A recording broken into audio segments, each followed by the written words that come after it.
Assalamualaikum warahmatullahi wabarakatuh. Perkenalkan, kami dari kelompok 5 dengan judul makalah Teori Permintaan Islami ingin mempresentasikan hasil diskusi kami. Saya Umar bin Tonga, Prodi Manajemen Bisnis Syariah, NIM 244040056. Saya Syukur Musaloir, Prodi Manajemen Bisnis Syariah, NIM 24404046. Saya Ria Arifin, Prodi Manajemen Bisnis Syariah, NIM 24404058. Pengertian permintaan yang dikutip dari pendapat Muhammad. Permintaan adalah banyaknya jumlah barang yang diminta pada suatu pasar tertentu dan dalam periode tertentu. Jadi permintaan adalah jumlah barang yang diminta konsumen dalam suatu pasar yang jumlah banyak, yang jumlahnya tergantung dari jumlah pendapatan yang diperoleh dan terdapat hubungan yang pasti antara harga pasar yang baik dan kuantitas yang diminta dari baik. Hal-hal lain tetap konstan. Permintaan dalam Islam membahas permintaan barang-barang halal, barang haram dan hubungan antara keduanya. Selanjutnya, permintaan dibagi menjadi dua macam, yaitu permintaan absolut dan permintaan efektif. Selanjutnya, hukum permintaan. Hukum permintaan adalah hukum yang menjelaskan tentang hubungan yang bersifat negatif antara tingkat harga dengan jumlah barang yang diminta.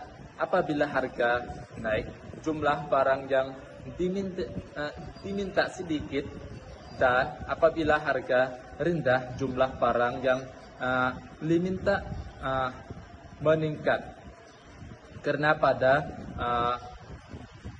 hakikatnya makin rendah harga suatu barang, maka makin banyak permintaan terhadap barang tersebut. Sebaliknya, makin tinggi harga suatu barang, maka makin sedikit permintaan terhadap barang tersebut. Selanjutnya, teori permintaan. Teori permintaan menerangkan hubungan antara permintaan terhadap harga yang bersifat positif, yaitu perbandingan lurus permintaan terhadap harganya. Dengan demikian, teori permintaan dapat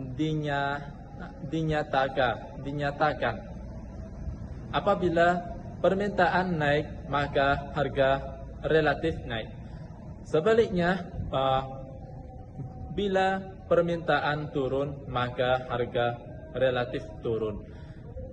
Manakala pada suatu pasar permintaan terhadap suatu produk itu relatif sedikit, maka yang terjadi adalah harga relatif turun.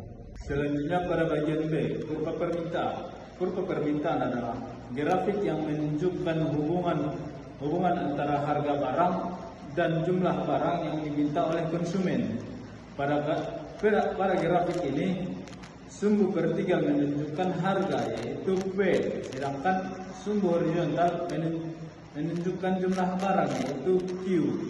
Garis kurva permintaan biasanya menurun dari kiri atas ke bawah, ke kanan bawah. Artinya ketika harga tinggi, jumlah permintaan rendah, dan ketika harga turun jumlah permintaan akan meningkat. pada gambar ini terlihat ada dua titik, yaitu titik A dan B.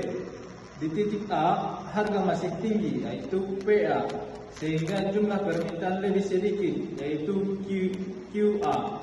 Sedangkan di titik B harga turun menjadi PB, sehingga jumlah permintaan meningkat menjadi QB. Ini menunjukkan hukum permintaan, yaitu harga berbanding terbalik menjadi jumlah yang diminta. Kurva ini penting bagi perusahaan untuk mengetahui bagaimana perubahan harga mempengaruhi permintaan sehingga bisa menentukan strategi harga yang tepat agar produk tetap diminati oleh konsumen. Pembahasan selanjutnya yakni analisis intertemporal dalam perilaku konsumsi perspektif Islami dan konvensional. Menurut pandangan konvensional yang dijelaskan oleh Karim, perilaku konsumsi itu terbagi menjadi dua, yakni yang sekarang atau periode pertama dan yang akan datang atau periode kedua. Kemudian dalam perspektif Islami, perilaku konsumsi itu ada 4 hal, yakni yang pertama Islami hukumnya wajib, Islami yang dijalankan oleh masyarakat, yang kedua zakat hukumnya wajib, dan yang ketiga tidak ada riba dalam perekonomian, dan yang keempat itu muharabah merupakan wujud dari perekonomian. Kemudian dalam konsumsi Islami, perspektif Islami, apa yang kita telah makan dan apa yang telah kita infakkan, itulah yang sesungguhnya menjadi milik kita. Dan yang sekarang yang sedang mungkin kita gunakan ini hanya namanya adalah titipan, tetapi bukan punya kita atau milik kita sepenuhnya. Karena sesungguhnya apa yang kita punya, apa yang kita miliki itu adalah apa yang telah kita pakai, telah selesai, dan apa yang telah kita beri. Baik, lanjut kepada pembahasan selanjutnya, yakni efek substitusi dan efek pendapatan terhadap permintaan Islami. Yang pertama, efek substitusi, yaitu efek yang mana cenderung masyarakat lebih memilih barang-barang yang lebih murah dibandingkan barang-barang yang mahal, tetapi dengan maslahah atau dengan kegunaan yang lebih bermanfaat dibandingkan harga yang lebih mahal. Jadi masyarakat akan memilih ataupun membeli barang yang relatif lebih murah dibandingkan barang lainnya yang relatif lebih mahal.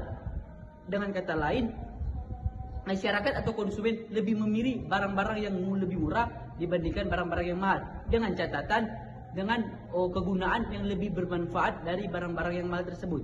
Sedangkan efek pendapatan terhadap permintaan Islami, yakni apabila pendapatan masyarakat itu meningkat, maka daya beli juga meningkat.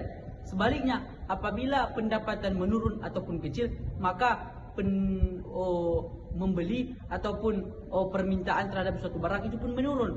Jadi ini berdampak kepada permintaan. Mungkin pada studi kasus ini menunjukkan kondisi nyata permintaan cabai merah di pasar tradisional Kota Medan, khususnya di pasar pendidikan. Terlihat bahwa harga cabai sering mengalami kenaikan dan penurunan. Dari hasil wawancara, hampir semua konsumen tidak setuju dengan kenaikan harga karena membuat mereka mengurangi jumlah pembelian.